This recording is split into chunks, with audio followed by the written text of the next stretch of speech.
I'll tell them, Senora said. Oh, hello, friends. It's Mrs. Nelson here, your English teacher. It's time to put on your English hats.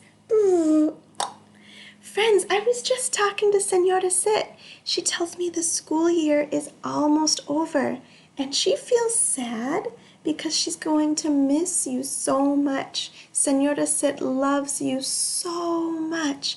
And I said, can I talk to them too? Friends, I care about you so much too, and I'm so proud of you.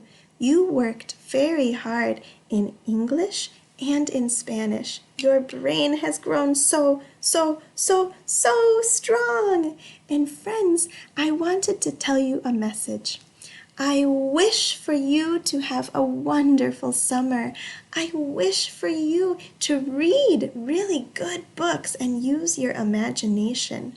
I wish for you to listen to fun music that makes you want to dance.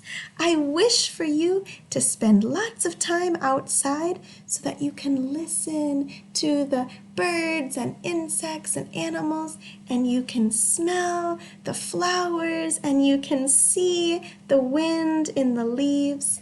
I wish for you to have lots of time with your family and friends. I wish for you to feel happy and free.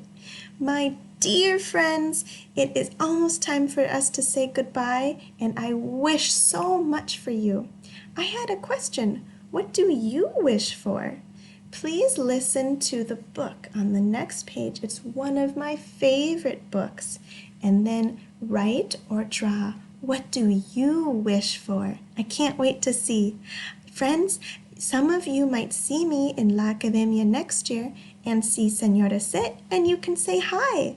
Some of you are going to a different school next year, and I want you to know that no matter where you are, you will be in my heart, and I will always remember you with so much love.